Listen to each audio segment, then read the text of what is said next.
All right. Y'all want to, let's say a little prayer if y'all don't mind, like open it up. Um, Dear Heavenly Father, we thank you for this day. We thank you for this time. We thank you for our fellowship. Lord, we just ask that you guide us and direct us down our path and our journey. Help us just to continue to put the right foot in front of the next. Um, Lord, if you see it fit to help someone here in this message, we ask that you just do that and bless us all on our journey and recovery. In Jesus' name, we make this prayer. Amen. So I'm Chase. I'm a drug addict. I'm an alcoholic. I'm a garden variety. Just you name it, I will put it in my body to feel different. That's what I do. You know. How many people is the first time in treatment? Like or first time ever? How many second time? 3, 4. Yeah, I'm up in there like the 5 or 6 range. That's the only reason I'm asking. You know. Yeah, you with me? A lot. Yeah. How many are like myself, where it was like you're at the place where like I just don't know if this will work for me. That was me. You know. The last time I went to treatment, I'm 100. I'm probably 150 pounds right now. Last time I went to treatment, I was 107 pounds. My face was sunk in. You ever seen Skeletor? That's what I looked like dead serious, just flat out. You know. I was like completely different. Like I looked like walking death. There were people in the rehab going by and they were like checking on me, like I was the gray color, you know, when you're walking past somebody and they don't look like they have any life. It's just bad, you know. And you get to this place where it's like, I don't think that I'm inconstitutionally incapable of being honest with myself. The ones they talk about in the big book, like it just, you know, maybe it won't work for me. And like that's where I felt. I say that to say this, like my sponsor, he asked me to come back this time, and I was the real smart ass that would like pick up the book and like get to reading and like could quote the shit and like make it sound really good and like sound good in front of people and like all this stuff and then behind closed doors, like I was living this life that just wasn't matching with the words that were on the pages, you know, and I make it sound like it was.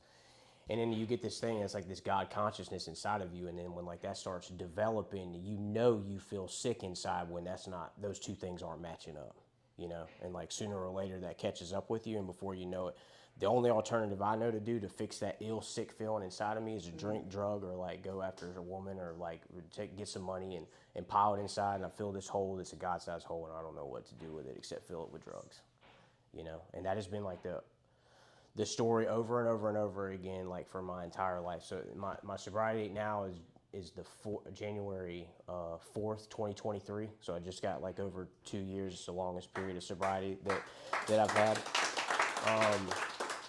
And I wanted, the only reason I asked that, and like sorry if I'm like keeping looking at you, because like I just felt like that was me, man. That hurt, you know. Like it was like I can't fucking do this shit, you know. Went through the steps multiple times. I really tried to do the work. I sponsored a lot of guys. I had done everything, and then it just like I would get to this place where like I would stop, you know, stop. The big book, you never will see the word stop in there. You'll see continue, you see vigorous actions, you see launch on a course, you see shit like that. That's what you see in the big book when it talks about like getting and staying sober, you know. So like I wasn't really doing a whole lot of those things after a period of time, you know. And so I this time I've continued and come up here on Saturday morning when I'm tired and I'm beat up and like I want to spread the message and try to continue to help people do the next right thing. You know what I mean? Like I'll know that when I walk up out of here, like if I don't reach any of you with anything that I said, I promise you when I'm on the way home that I'll feel better. You know? And ultimately, like that's like I'm doing this not to try to help, but I'm trying to help myself, you know, and stay sober because I have to do it every day.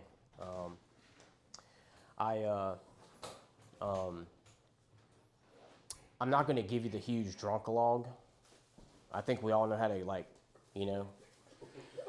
Shoot.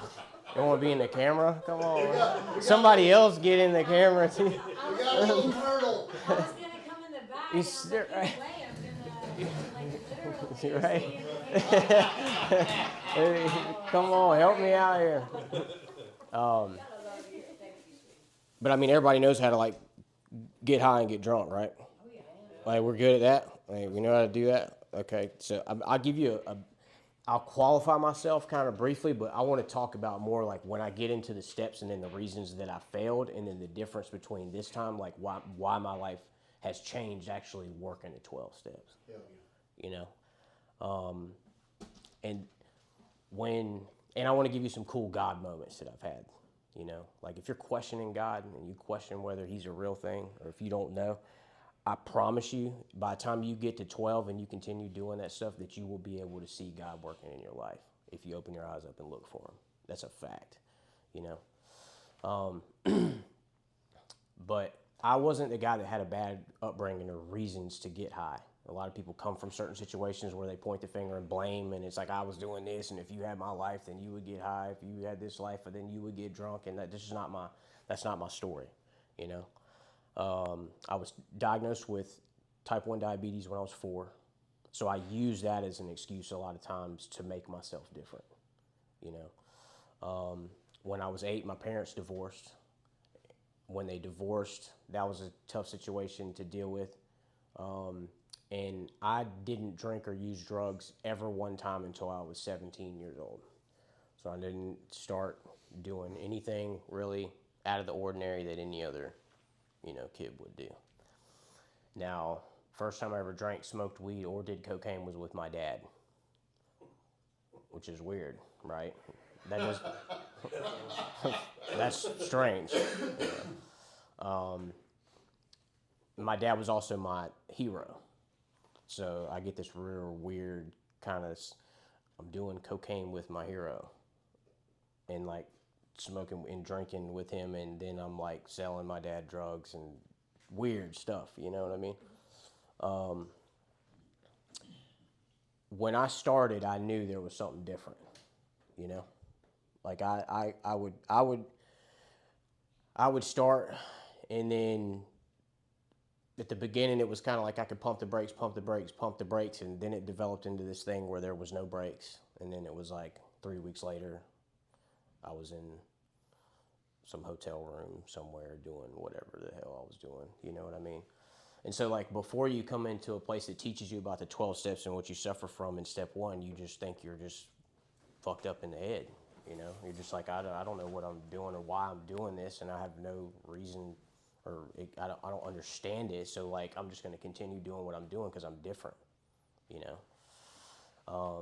And then I probably, from 17 to 23, I went to my first treatment center. I'm 35 now. I went to my first treatment center in Charleston. Very, very, very similar to this. Like really similar. They taught me the 12 steps. Like they taught me the traditions. They made me read the book.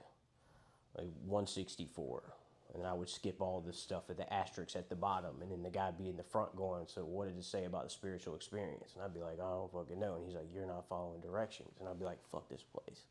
What do you mean I'm not following? I read all the pages in the book, you know what I mean? There's little lessons and stuff like that where it's like following directions and paying attention, and your sponsor telling you to do something, and having the humility to be able to do it and try to do something different brings about results that you wouldn't get on your own. And like that's the stuff I had to figure out, you know? I think I got 7 months at the first treatment center. They asked me to work there. I stayed there. I worked at the treatment center a little bit afterwards. Got a real big head.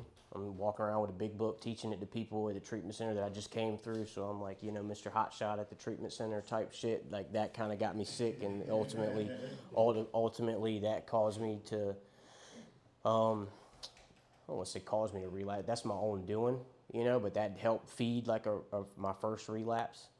I came back as a resident at the same treatment center I was working at. Couldn't really get over that hump because I had way too much pride and ego. How can I go sit back in the chair that I was just listening to a fifth step in?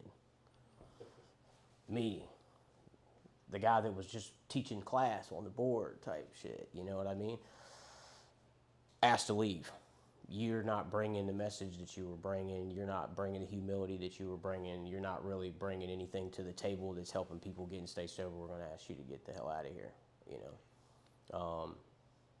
Left.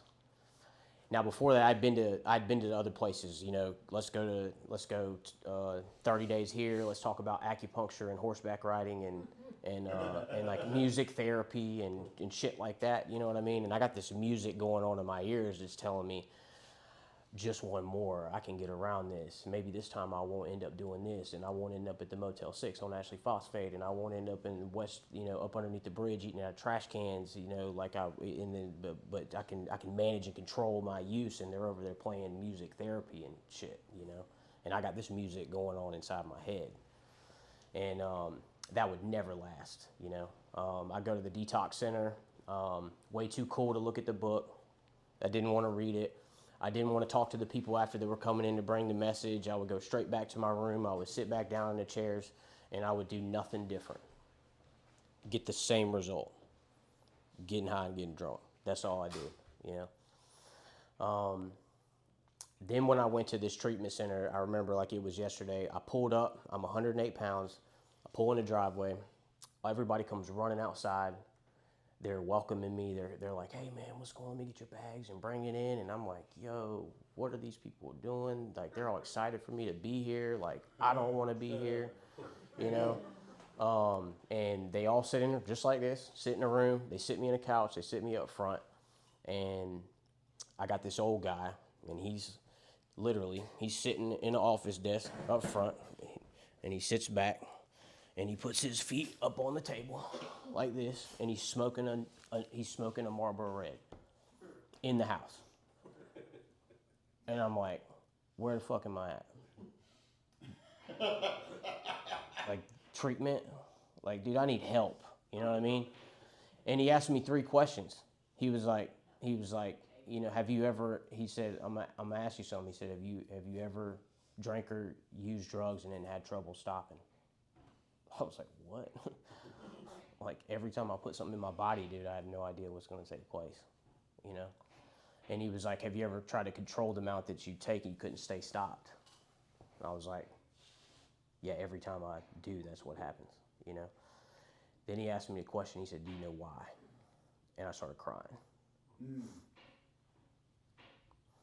It makes me emotional thinking about it. That's how bad it was, you know? Couldn't answer the question. That's a question I've been asking myself for years. Why?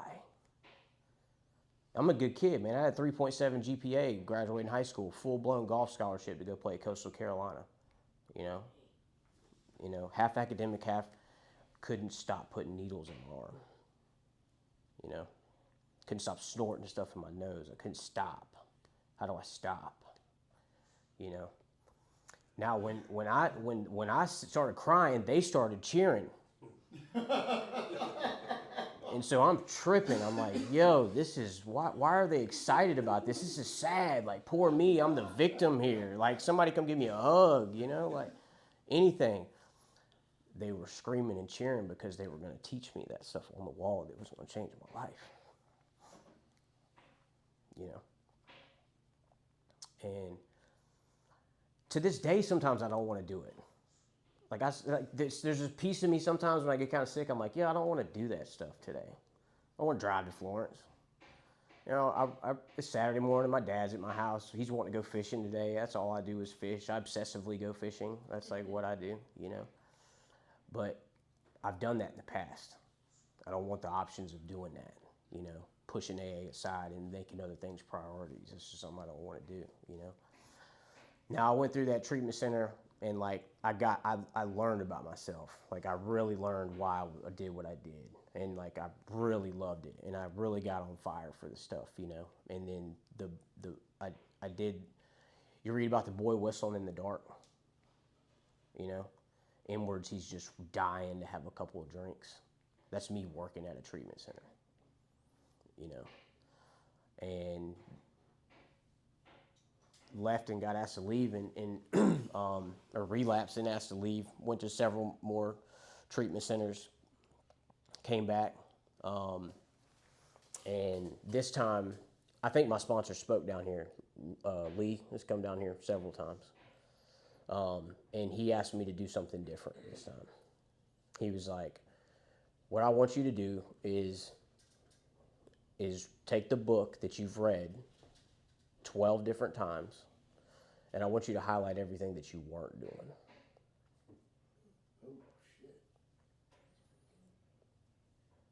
About filled the book up. Now, there's a guy who knows the book and has the knowledge and knows how to carry the message, but doesn't know how to take action. You know, make it look good, talk about it. What are you doing behind closed doors? What are you doing when life gets hard? What are you doing when fear crops up? What are you doing when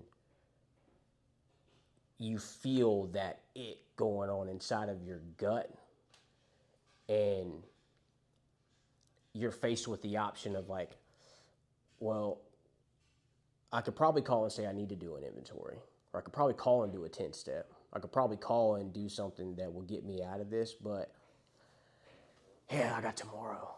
Tomorrow I could probably do that, you know? And so like, that's the kind of stuff that I was like, that I would struggle with, you know? And honestly working the steps and honestly doing that stuff when it comes up brings about the results. And I can't say it enough, you know what I mean? So when I looked at the book and I'm sitting there, what it did when I did that was it was a message of hope for me this time. Because if the program works and I'm seeing it work in other people and they're really getting the results, and I'm filling up a book of like 80 of the 164 pages are highlighted of things that I was not doing, that's a message of hope. That's hopeful, you know? And so like this time when things crop up, Justin will tell you, it's one of my best friends. Just went through it 3 weeks ago. Went through it, you know? I called him and was like, this is what I got going on. And this is what I think I need to do. And I ran it by him and I ran it by my sponsor. I'm going through the third inventory, my third 4-step again. Do I want to write? No, I don't want to do it. Do I feel better today? Astronomically different than I felt 3 weeks ago. You know, the sunlight of the spirit. You feel it again. It works every time, you know? So if you're in here and you think that, and this is your 4th or 5th treatment center, ask yourself the same questions. What am I doing when shit gets tough?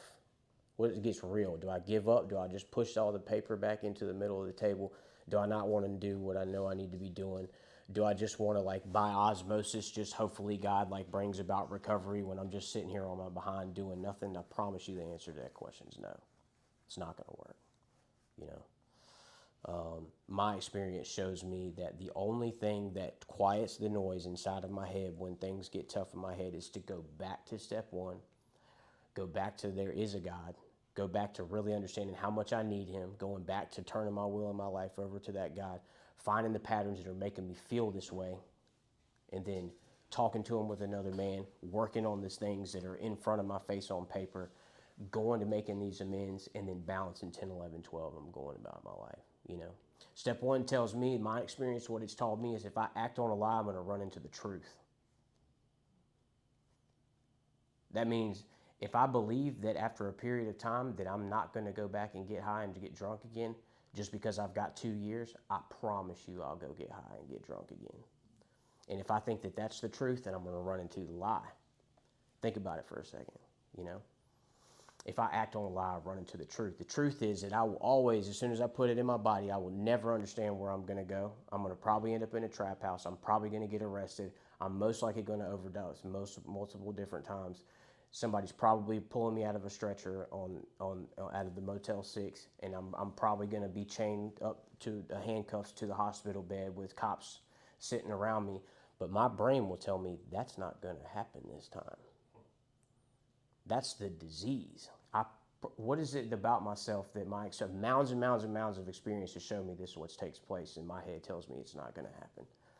The only way I know to believe that that's going to take place is by doing the 12 steps, actively working them in my life on a daily basis. I can't women it away, money it away, work it away. I can't talk about it away. I can't do none of that stuff ever works. But every time I work the steps, the noise in my head goes down. It's like, whoosh, it's the only way to turn it off.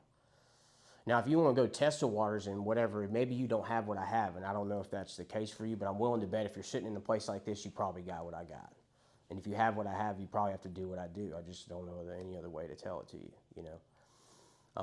Coming to believe is a process, you know.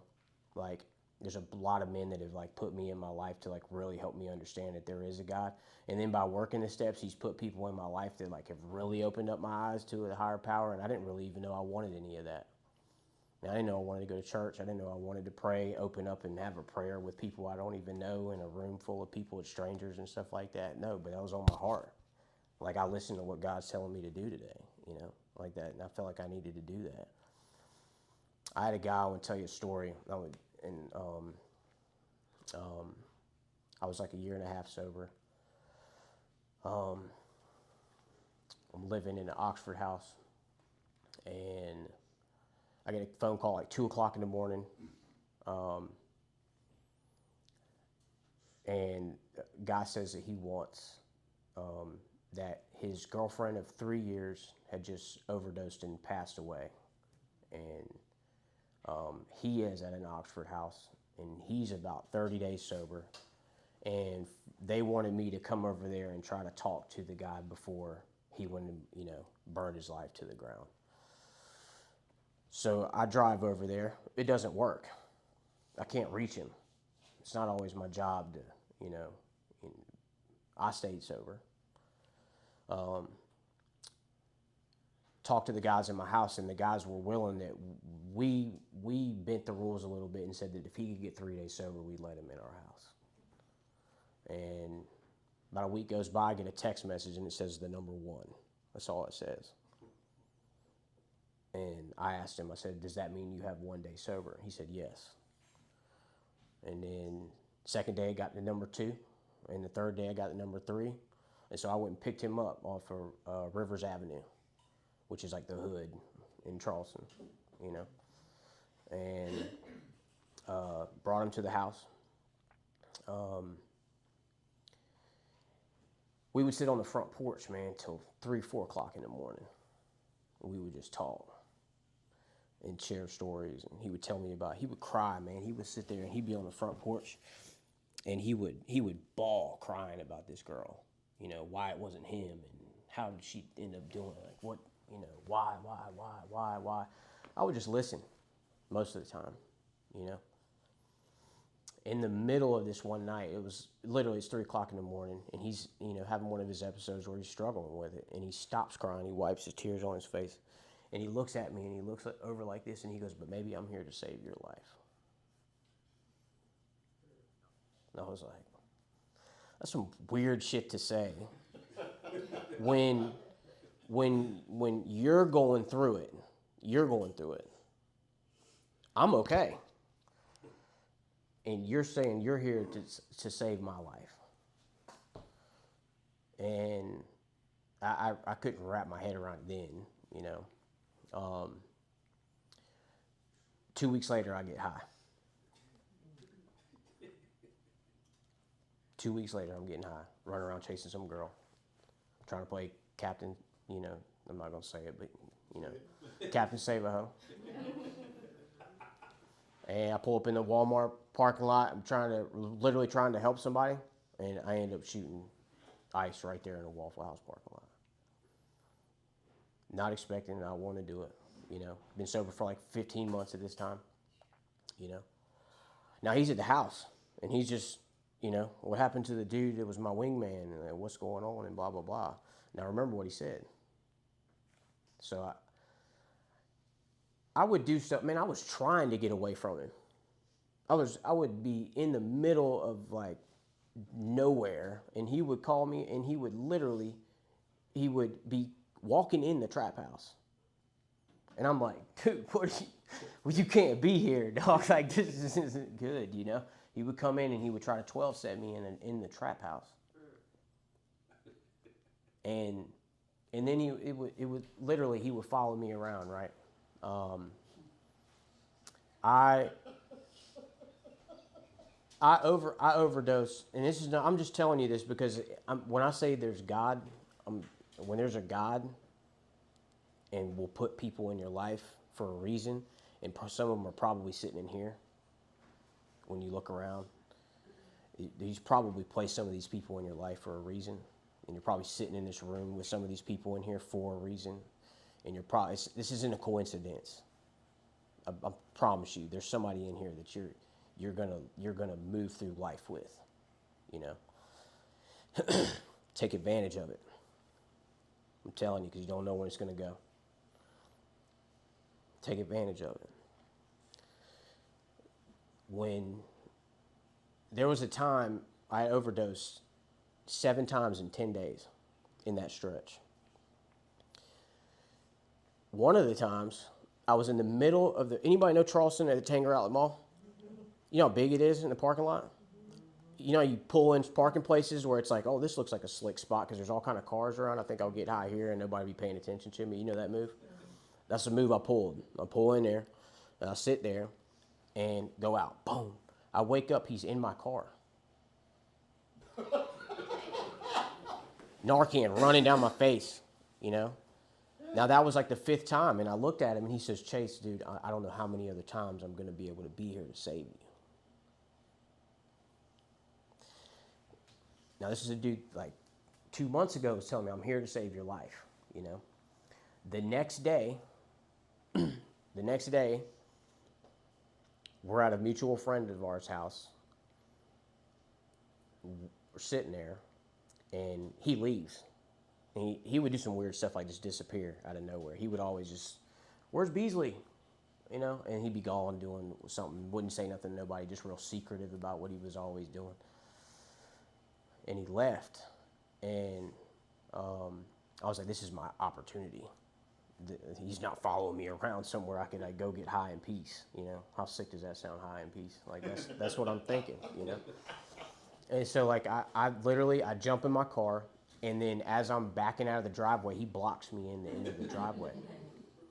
In his white Impala, hooded the fuck out. You know, the white Impala pulls up, bam, blaring music and everything else. He's like, where are you going? I said, I'm just going to get some ice cream from the Arby's. He said, who the fuck gets ice cream from Arby's? You know? And I was like, I do, man. That's what I'm doing. And he said, don't be so damn selfish that if you're going to go get high, at least bring somebody with you so you could be there and to help you if you need it after I've already saved your life for fucking 5 days in a row before this. I'm like, what is this dude on? You know what I mean? Like, so I'm like, all right, fine, man. You want to come? Being bad attitude about it. You want to come? Come on. Like, blah, blah, blah. So we go up in there. Now I have one loaded up in my pocket, you know, already. I'm in the front seat of his car. He walks in and he goes to get ice cream because that's what I wanted was ice cream. I didn't want no fucking ice cream. I just want you to leave me alone so I can do what I need to do, you know? As I go back and I get in the car, as soon as I come out, boom, I'm overdosing in the front seat again, you know? I wake up, I come to, he's drugged me out of the car. Anybody know the Shell gas station on North Rhett, Remount Road in North Rhett? That's where I'm at. I'm sitting in the parking lot. He's pulled me out of the parking lot. He's giving me mouth to mouth in the park, and I promise you, I come to, and you've been around people that have overdosed, you're frantic. You're like, holy shit, are they going to come back or not? You know, like what's going on? And as calm as you could possibly imagine, he's sitting over top of me like this, and I'm laying here, and he's sitting over top of me. And I come to, there's like a weird white light like going on behind him. Like all I can see is kind of like white, you know? And in the calmest voice you could possibly imagine, he said, Chase, everything is going to be okay. It's time for you to get up. And I'm like, yo, what is going on? You know? And he gets me up, and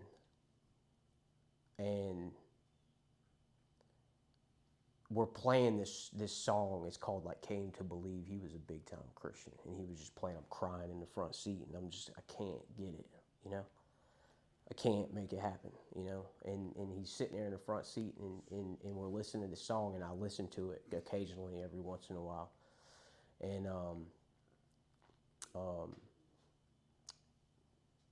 fast forward a few months, we were living together. We both had like 90 days sober, and he decided to relapse, you know? And moves back to North Carolina, and I get a phone call one day that he died, you know. And this is what this disease will do to you. It doesn't care about what you have, how much knowledge of the program you got, how much you can quote the book, how much money you got, how much you think you got life licked. It don't care about none of that. It does not discriminate against the things. It will come and take everything you got. You know what I mean? So while you're sitting in here and you're thinking about like what's, the opportunity that you really have in front of you right now, I'm telling you that you're in the best place that you can be. You know, this is the safest environment, safest place you can be, sitting around with women, carrying the message, going through the 12 steps together, building relationships and bonds that you'll carry through for the rest of your life. That's priceless, you know. When my phone rang, it was his brother. I answered the phone. I said, hello. Well, it said Beasley across the screen. And I just heard that he died. Somebody texted me and told me. Then the phone rings and it says Beasley. I'm like, well, they just told me he was dead. Why is my phone ringing with his number on it? So I answer it. It's his brother. They're in the hospital. And he says, I don't even know who this is, but the phone just started calling the emergency contact. And I just want to tell you that I didn't even know I was emergency contact in his phone. That's the relationship we had built at the beginning through sobriety. You know? Now, cool thing, fast forward through all this stuff, I had a lot of work to do on that. There was a lot of guilt, there's a lot of shame. Like I didn't feel like I did a lot, in return that he had did for me, like trying to help him as much. I do a lot of inventory on that, a lot of letting go, a lot of fear and analyzing myself and like what was going on, what to do differently. The column where it asks you, what would God have you be? What am I going to do different this time? This time I don't let those things go. I don't let those opportunities take place without giving them the same courtesy and respect that they gave to me. I don't give that option away. That's why I'm here today, tired, I got an opportunity to make an amends to him at his grave, and he lived 2 hours away, Duncan, North Carolina. From Charleston is like 2 hours and 30 minutes. I drive to Duncan, North Carolina. I read this amends at the gravesite with his brother that called me on the emergency contact, sitting right beside me. I could feel the presence of God in that moment, This is the stuff sobriety will give you. That right there, let me tell you, his mom, I sat with his mom and I was on the front porch of her house. Her mom asked me, Chase, I just want to know what it was like the last 3 months of my son's life. How do you answer that question to a mom? How do you answer that question? So I told him what he did for me. Exactly what I'm telling you now, I'm telling her. And she's just like, that's my son. She told me that a mother's biggest fear is that you will lose your son or daughter before you go. She said the second fear that you have is that if that does take place, then you will be how she put it, you'll be in fear that he will be forgotten. That's deep, She turned around after I made this amends and had this conversation with her. She looks at me and she says, I can see why you and Beasley were so close that even though my first fear has come true, I know that the second one will never take place. And we're talking about him today. You can't make this shit up. If I couldn't fabricate it. And so that's why I bring all this up. The whole purpose of me bringing all this up is if you question that God or your higher power, I call it Jesus Christ, if you question that that's a thing, he might, start looking for him. Start. I give a guy step 2 exercise and I say, what are the characteristics you want in a God? What do you want him to be? If you struggle with it, what would you like him to be? If you can't fathom what it is, take a look at what you think you want it to be. And then when you get there, start looking for it. You want him to be honest. You want him to be... Would you want your higher power to be honest? Yes. Yeah, you see that in here? You see honesty? Mm-hmm. What do you want yours to be? Faithful? You see girls being faithful to you? Yeah. You want... What do you want? Integrity? That's something... You see any of that in here? So when I start looking, I can look around the room and I can see God. All of a sudden, I'm coming to believe that a power greater than myself can restore me to sanity. That's That's how you see God working, you know? You think you're just you think you're just sitting here in the room with these random girls and we're talking about a higher power and you're looking at characteristics and you could see that one of them was doing something like that the other day and that you're just in Florence, South Carolina, hanging out at a treatment center with some, dude telling you all this crazy shit sitting up front. And it's like hitting you weird. I know what it's hitting you right here. You think you're fabricating that? You think that's self-will? No. That's God working in your life. That's not me. I'm not making that feeling go on. I'm not making tears come out of your eyes. I'm not doing any of that stuff. I prayed this morning, God, please make me a tool and a vessel so that I can show up here today and help somebody. And that's all I'm trying to do. You know? The big thing that's different this time, that was different than any other time, was when I got to 6, there were some ugly things there. I didn't like a lot of those things I was dealing with, you know. I had to pray for grace, something I really, really missed. I had to, not only for the grace for the people around me, but I didn't like that I would tell white lies behind people's backs. I didn't like that. I didn't want to tell you that, you know. I didn't like that, like, you know, I cared more about money in a lot of situations than I care about going and helping another individual. I would place money in front of other things, you know. I didn't like that I would make like relationships with females more important than some of my sponsees. Those were things that I had to honestly start giving grace, not for the other people around me, for praying for grace for myself, to open up myself enough for God to start working in my life with it, you know. We were just talking about how those things are getting so much better in my life, praying for that, you know.